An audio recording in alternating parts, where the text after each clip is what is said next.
महाशिवरात्रि आने वाली है तो हम सभी व्रत रहते हैं। तो मैंने सोचा आप सभी के लिए व्रत की खास पूड़ियाँ बनाई जाएं।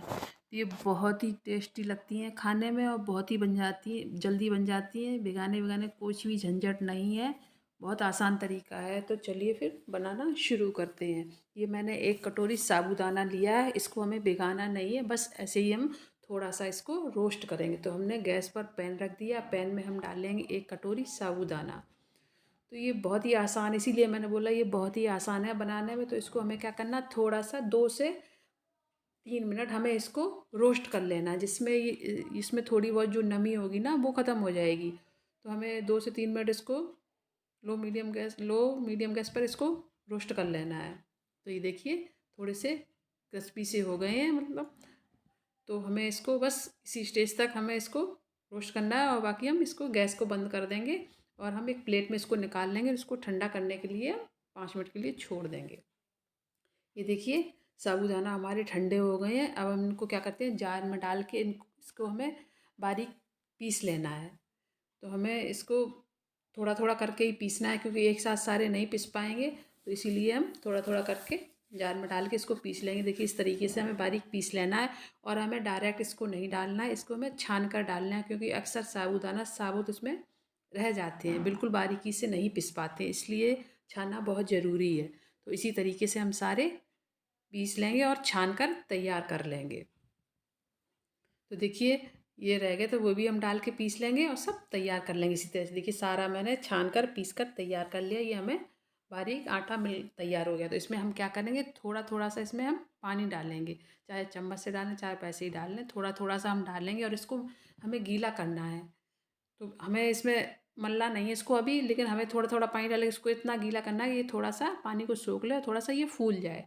इसीलिए हमें थोड़ा थोड़ा पानी करके इसमें डालना, चाहे तो इसको हाथों से भी अच्छे से मिक्स कर सकते हैं, चाहे चम्मच से कर सकते हैं या हाथों से। देखिए इस तरीके से हमने गीला का हल्का सा गीला कर लिया, जिससे ये फूल जाएगा थोड़ा। तो इसको हम छोड़ देते हैं 5 मिनट के लिए।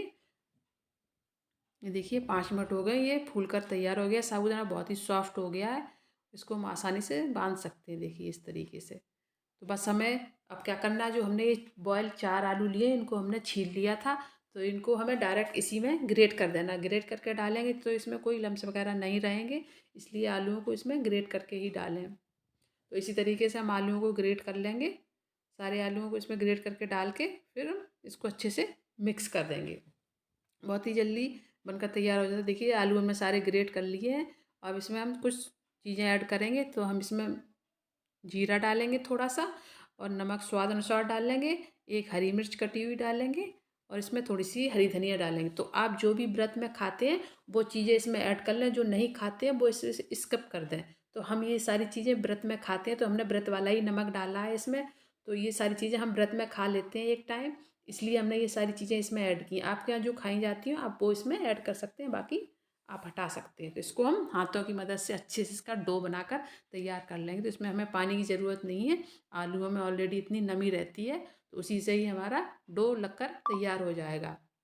तो देखिए हम इसी तरीके से अच्छे से डो लगा लेना। देखिए डो हमारा लगकर तैयार हो गया, तो इसको भी हम थोड़ी देर के लिए छोड़ देंगे, तो ये सेट हो जाएगा अच्छे से। तो देखिए डो हमारा सेट हो गया है, तो अब हम इसकी पूड़ियाँ बनाना स्टार्ट करते हैं। तो हम पहले इसकी लोइयाँ बनाकर रख लेंगे। तो ये है कि बेलते जाएंगे और इसको फटाफट सेकते जाएंगे। तो हम पहले थोड़ी सी लोइयाँ बनाकर रख लेंगे। ये लोइयाँ हमने प्लेट में रखनी। लोइयाँ ही बहुत अच्छे से बन जाती है, इसमें हमें परथन ऑयल या पानी कुछ भी लगाने की ज़रूरत नहीं, बस इसी तरीके से हम बनाएंगे। ये बहुत ही आसानी से बनकर तैयार हो जाएंगी। तो हमें ज़्यादा हार्ड आटा नहीं मलना है, सॉफ्ट ही मलना है। तो चलिए बेलना शुरू करते हैं। तो इसको या आप हाथों से बनाइए, या फिर इस तरह इसका पेपर ले लीजिए, बटर पेपर ले लीजिए, उस पर थोड़ा सा ऑयल लगा के इसको, जैसे हम पापड़ को बनाते हैं बस उसी तरीके से हमें इसको बनाना है। और कटोरी से या प्लेट से किसी से भी इसको हम दबा देंगे। तो इस तरह से हम कटोरी से इसको दबा देंगे तो हमारी पूड़ी बनकर तैयार हो जाएगी। जैसे पापड़ फैल जाता है उसी तरीके से ये पूड़ी फैल जाएगी, तो ये फटेगी नहीं। ये देखिए हमारी पूड़ी बनकर तैयार होगी, और देखिए चिपकी भी नहीं, बहुत ही आसानी से हम इसको निकाल लेंगे। ये देखिए पूड़ी बनकर तैयार होगी। तो दूसरी भी हम इसी तरीके से बना लें। आप चाहें तो इसको हाथों से भी बना सकते हैं, तो जैसे आपको आसानी हो बनाने में, आप उसी तरीके से बना लीजिए। तो हमें यही आसान तरीका लगा तो मैंने इसी तरीके से बना ली। देखिए दूसरी पूड़ी बना ली। तो सारी पूड़ियाँ हम इसी तरीके से बनाकर तैयार कर लेंगे। ये देखिए ये भी बनकर तैयार होगी। तो सारी पूड़ियाँ हमारी तैयार होगी। इधर हमने कढ़ाई में घी डाल दिया है। तो ये देखिए पूड़ी तैयार है। तो हम इसमें घी में ये पूड़ियाँ सेकेंगे, क्योंकि हम व्रत में पूड़ियाँ घी में ही तलकर खाते हैं। तो आप ऑयल में खाते हैं तो ऑयल में बना लीजिए, घी में अगर खाते हैं तो घी में बना लीजिए, किसी में भी बना सकते हैं। तो हमारे यहाँ घी खाया जाता है तो इसलिए हम इसको घी में सेक रहे हैं। तो इसी तरह से हम हमारी कढ़ाई में 3 पूड़ियाँ आ गई तो हम इनको डालकर सेक लेंगे। देखिए कितने अच्छे से ये फूल गई हैं। इनको हम पलट देते हैं। तो सिक भी बहुत जल्दी जाती हैं, ज़्यादा टाइम नहीं लगता इनको सिकने में। तो अलट पलट कर हम इनको सेक कर तैयार कर लेंगे। ये देखिए चलाते हुए हम इस तरीके से सेक लेंगे इनको। इनको आप हाई फ्लेम पे भी सेक सकते हैं, लो फ्लेम पे, जैसे आपको कंफर्टेबल लगे। तो देखिए पूड़ियाँ हमारी सिक कर तैयार होंगी। तो इनको हम घी से निकाल लेंगे और एक प्लेट में हम रख देंगे। कितनी आसानी से सिक कर कितनी जल्दी तैयार हो गई देखिए। तो हम इसी तरीके से और पूड़ियाँ डालकर इसमें सेक लेंगे जितनी हमारी कढ़ाई में आती हैं। आप चाहें तो एक एक करके भी सेक सकते हैं, दो दो करके भी सेक सकते हैं। तो ये चिपकती नहीं है तो ये भी सिक कर तैयार होगी। बाकी जो बची हुई है वो भी हम सेक कर इसी तरीके से तैयार कर लेंगे। तो हमारी व्रत वाली थाली एकदम तैयार हो गई है। देखिए व्रत वाली हमारी थाली तैयार होगी। ये हमने खीरे का रायता बनाया है। आप चाहें तो चटनी के साथ भी खा सकते हैं, दही के साथ भी खा सकते हैं। तो मैं खीरे का रायता बना, क्योंकि खीरा एक फल होता है तो उसको हम खा सकते हैं, इसलिए हमने खीरे का रायता बनाया है। तो ये पूड़ी बहुत ही टेस्टी लगती हैं, खाने में भी बहुत ही अच्छी हैं। तो आपको अगर हमारी ये रेसिपी पसंद आती है तो लाइक कीजिएगा, शेयर कीजिएगा और कमेंट करके बताइएगा कि आपको व्रत की ये थाली कैसी लगी।